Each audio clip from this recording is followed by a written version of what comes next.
so I'm gonna have to switch how I'm doing this because my phone storage space is almost out, completely out. So while the Cornish hens are in the grilling, I am going to start mixing up the seasonings for the vegetable medley. I call it medley, but it's the roasted vegetables. So in here, yes, it looks dirty, but that's already seasonings packed into it, so that is totally fine.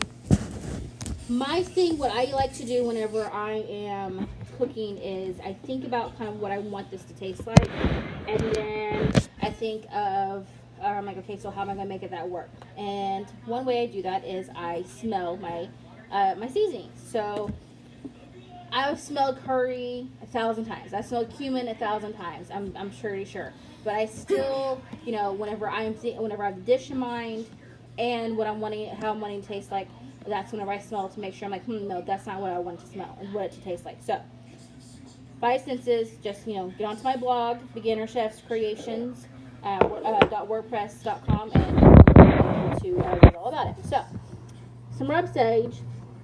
I've sniffed it. I think it'll be a nice subtle thing, so I'm just gonna use about a pinch. Just a pinch. You know what? I'm feeling generous. Let's do 2 pinches. So 2 pinches of rub sage, and then some rosemary. Okay, I want that rosemary in there because we have the rosemary on the hens. And I'm just doing a couple dabs like that. So you can see that's in there. And then we have the basic garlic, salt, and pepper. I'm not, for once, I'm actually sitting here and thinking, I'm not actually using onion. I was like, that is so interesting. And I think it's because I'm not sure how this is going to taste in the first place. So I'm not really wanting to overpower it. And that looked like I probably put a lot of pepper in there, but in all honesty, I did not put very much pepper in there at all. It was probably, at the most, maybe a teaspoon or 2. Alright, so some garlic. Okay, I put more garlic, I think, in there than I did pepper.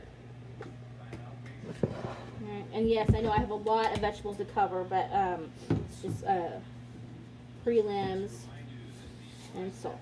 Okay, so I take this, and normally I do this.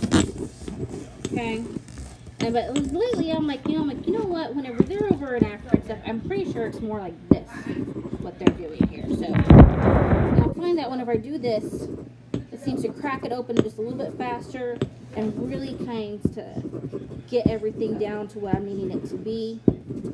And I'll still even like switch back because this is new to me. Whenever I started doing this, I started doing this in the last couple of weeks. So even though I've cooked since I was 6, I'm still learning things every single day of what I should do, what makes things work the best, and just really trying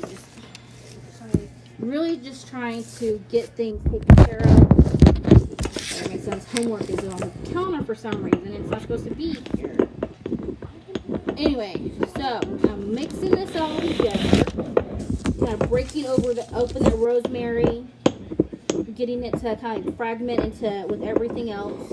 There's still going to be big pieces because you can never really get things that minuscule. So that's kind of how it looks like right now. Another big thing is that I taste it, and so I just take a little bit, dip my finger in there just a little bit, and I taste it.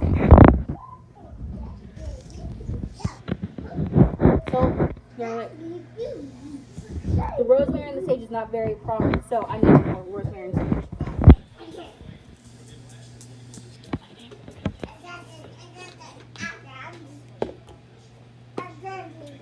So I'm going to take a bigger, I guess that's still about a simple pinch.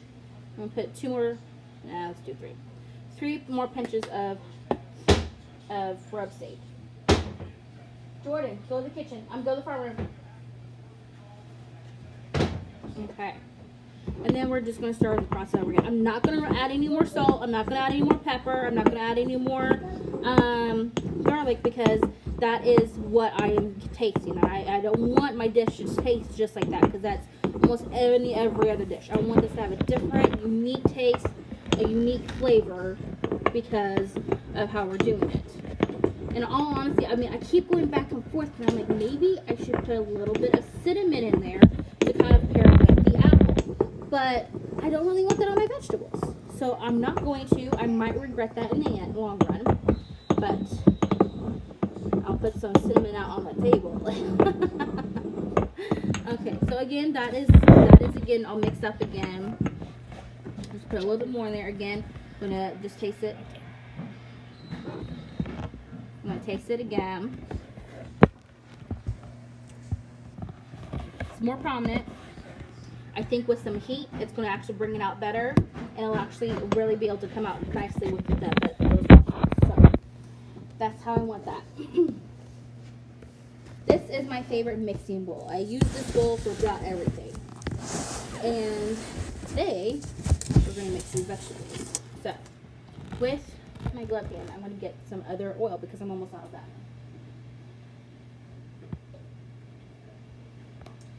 So I would normally use some olive oil, but I have a big vat of it out in the garage. And right now, I really don't want to have to deal with it. So I'm just going to use some regular corn oil. I put about 2.5 tablespoons in there. And I'm going to coat the potatoes. Oh, you okay? You okay? Yeah, okay, go ask Chris. Go tell Chris to kiss it. Go tell Chris to kiss it, okay? I like to kind of, handle the vegetables like this because it kind of helps me see if my cutting was correct. And like on this one, it wasn't as correct as it needed to be. So I'm just going to take it and cut it down the middle, okay? Alright, and same here with this one. It just needs to be cut down the middle, make it be the right size because I want it to cook as evenly as possible. And I was going to put it on the grill, but with those Cornish hens out there, I think I'm going to have to roast them in the oven. And I want it because I'm like, the longer this sits, the longer it's going to take and everything. So, anyway, I'm going to take some of the seasonings. I'm going to gently sprinkle it over the top. Alright, can you get a picture of that? Okay. And then I'm just going to rub it in. Just lightly seasoning the vegetables because, in all honesty, whenever all is said and done, it's going to mix together anyway. So. Alright, that, and then we're going to do the cauliflower and the broccoli, which is a lot. Probably take some of this out because that's almost the cauliflower.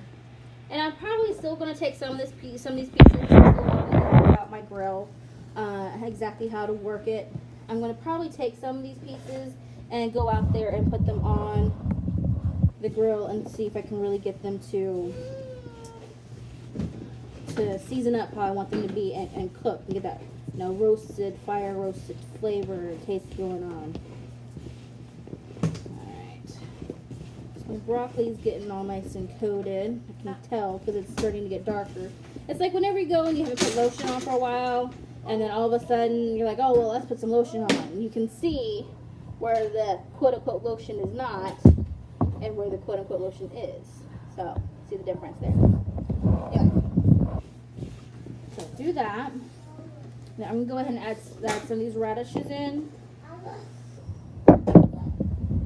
And the mushrooms. Okay. So this is basically what we're going to put in the oven. Get some more of that flavoring on there. Okay. And I'm going to put a little bit more oil on it to try to get those seasonings to really go over everything. So probably about 4 tablespoons of oil altogether. Alright.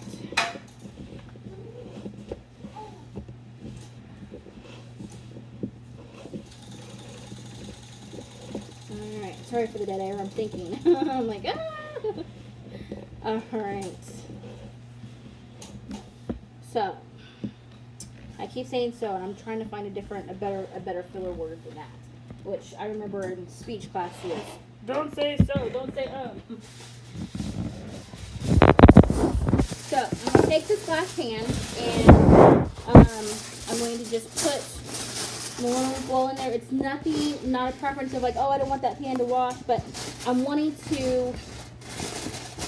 wanting the vegetables, one, not to stay. I don't want to use pan.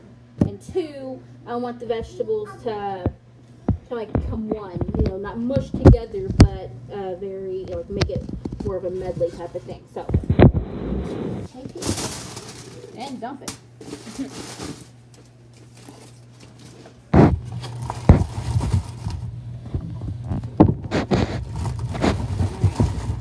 Then the broccoli and the cauliflower is going to cook faster than the potatoes. So I want those on top. So I'm trying to, if I had done this a different way, I could have put the potatoes, laid the potatoes down nicely, made it almost like lasagna, and put the broccoli and everything. The other way of being, the other bit of this is that I can have to look around and see how it's balanced. And I can see that my broccoli is not very much of my broccoli. So I'm going to go ahead and take some of this broccoli, get it coated with some seasonings. I'm going to throw it on top there, okay? So that's really how I want it to be. And keep the sides up, fold these down. Because again, I'm trying to make it seal. I want it to trap all of that heat on the inside there and not let it escape. So that's what we're doing. That's the ultimate goal. So we're going to take these, so the sides are up, and then roll it down. Just like that. Okay? Alright, now I'm going to put this in the oven. I'm going to say at 450, 475 for 30 minutes, checking it to make sure that it's not exploded. So that's that for this one. I will be checking back hopefully on Facebook Live so I can get my phone situated in the next 10-15 minutes and be able to check back with you and get the and we can see how those hens are doing. Thank you.